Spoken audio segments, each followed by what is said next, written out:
Welcome back to Study Hall, everybody. Today we're doing a deep dive into something that's been making a lot of noise. Yeah. This America First foreign policy thing. Oh, yeah, that's been everywhere. Yeah, the one that just officially started. January 20th with that executive order. Yeah, January 20th with that executive order. That's the one. Yep. So we've got the actual executive order right here. Oh, cool. Ready to break it down. Awesome. But we're not stopping there. We've also got this super in-depth analysis. Oh, wow. Outlining like all the potential pros and cons. But we've got the textbook and the Cliff's Notes. Yeah, exactly. Yeah. So buckle up. We're going to be dissecting some serious policy here, but don't worry, we'll make sure you actually enjoy it. Yeah, it'll be fun. So first things first, let's get to the heart of it. Okay.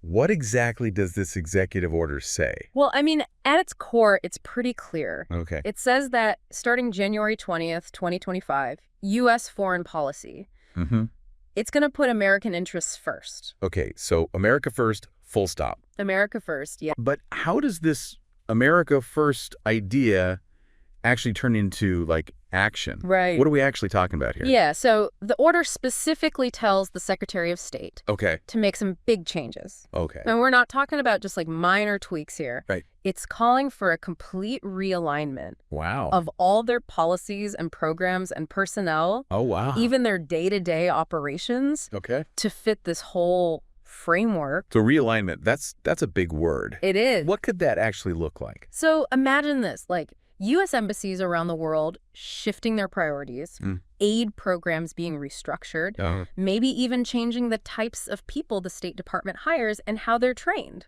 Interesting. Yeah, it's like a fundamental shift in how the U.S. interacts with everyone else. Yeah, you're right. This isn't just talking points. Yeah. This is like on the ground. It's a shakeup. Shake-up. Exactly. Now, the order itself doesn't get into how exactly all this is supposed to happen. That's where that analysis document comes in. Exactly. Lays out some potential benefits and drawbacks. Yeah, the good and the bad. And that's where we're going next. Perfect. Because I'm sure you're thinking the same thing I am. Oh, yeah. What are the upsides? What are the downsides? Yeah. And how might this impact everyday people? Right. And that's what we'll unpack next time. Awesome. Yeah.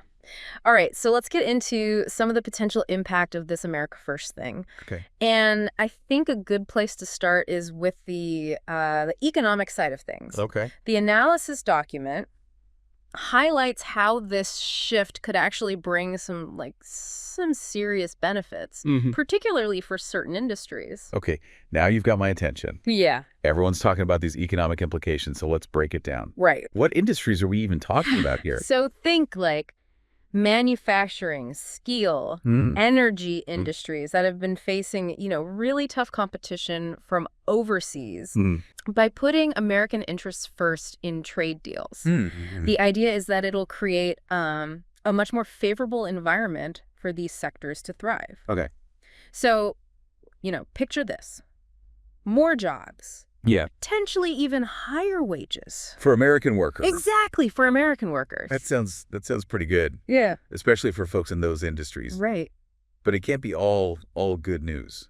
Oh, of course not. What about the downsides? Yeah, you're absolutely right. What does the analysis say? Always two sides to every coin, right? Right. So one of the major concerns is the risk of sparking these trade wars. Oh, okay. So if the U.S. starts playing hardball in these trade deals, other countries, they might retaliate with their own tariffs. Okay. And then what happens? Prices go up for consumers. Yeah.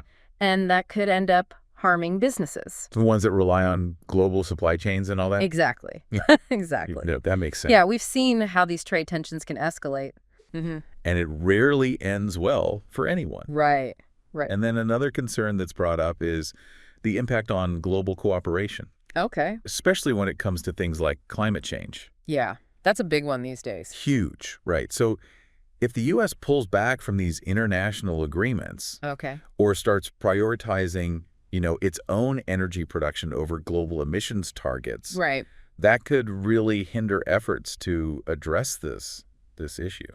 It's interesting to think about how this is all going to be received by different people. Oh, absolutely. Some folks might see this as like a way to protect American jobs and interests. Yeah. While others might be worried about, becoming isolationist or what it means for America's global standing, Right. And the analysis actually gets into those contrasting viewpoints. Oh, does it? Yeah. So on the one hand, you've got these supporters who are saying that America First is like essential. essential for for ensuring, national security and prosperity.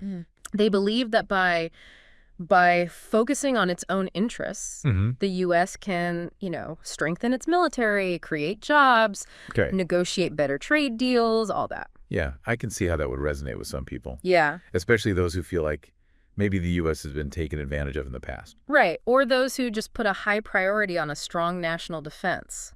Exactly. But then on the other hand, you've got these critics who are worried that this approach could backfire. Okay. They argue that by turning inward, the U.S. risks, alienating its allies, undermining its global influence, making it harder to address, these shared challenges. Like climate change and terrorism. Exactly, things like that.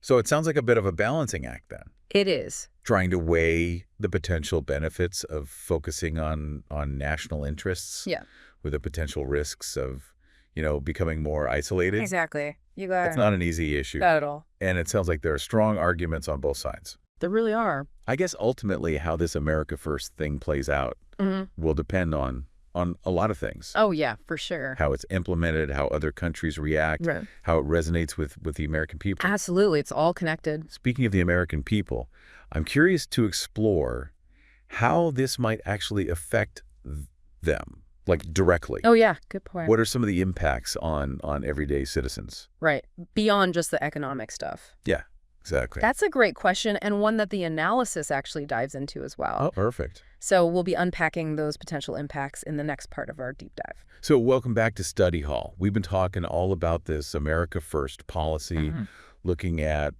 the potential benefits, the possible drawbacks. Yeah. But you know what? Let's shift gears a little bit. Okay. We've talked about the economics, the impact on international relations, all that. Right. But what about the average American? Yeah. How might this policy actually, touch their lives? Yeah, that's a really important question. And it's one that the analysis document really spends some time on. Oh, good. Yeah, it highlights this potential divide in how Americans might experience the effects of America First. Okay, so walk me through this. Yeah. Who stands to gain the most? Right. And who might end up feeling, the negative effects more? Right. Yeah. So supporters of the policy, they argue that it's going to lead to this surge in American jobs and just a stronger sense of national security. Okay. They believe that by putting American interests first, it's going to create this more prosperous and secure environment for everybody. Okay. So imagine, manufacturing jobs coming back, energy independence, a renewed focus on protecting American borders. Yeah. Okay. This vision, it's really appealing to certain segments of the population. I bet, yeah, a boost in jobs and that feeling of safety would definitely resonate with a lot of people. For sure, but then you have the critics of the policy. Yeah, what about them? They have a different perspective. They worry about the unintended consequences. Wow. So, for example, they argue that, withdrawing from these trade agreements could actually lead to higher prices for consumers. Oh, okay. Yeah, so think about it. Yeah. Everyday goods, your groceries, your clothes, electronics. Right.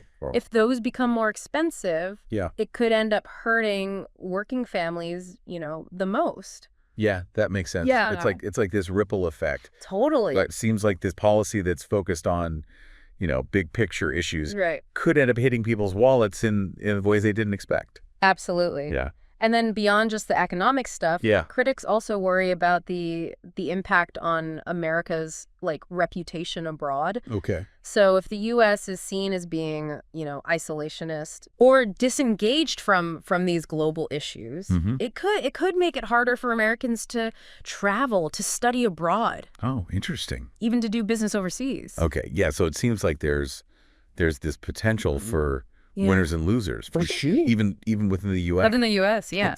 It's a complex situation. It is very complex. Lots of moving pieces. Lots of moving pieces. And it's important to remember that we're still early on. Yeah, it's all unfolding. This is all unfolding as we speak. Right in front of us. But here's something to think about. Yeah.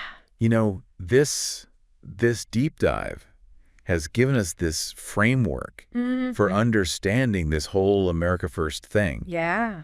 its potential implications, Right. and just all these diverse perspectives around it. Yeah, how people are feeling about it. So as you continue to learn about it, Yeah, keep these insights in mind. absolutely. Like ask yourself, how does this new information fit in? Right. What surprises you? What questions do you still have? That's a great point. Yeah, Staying informed it's a journey, not a destination. that's a good way to put it. Keep learning, keep questioning, keep engaging with the world.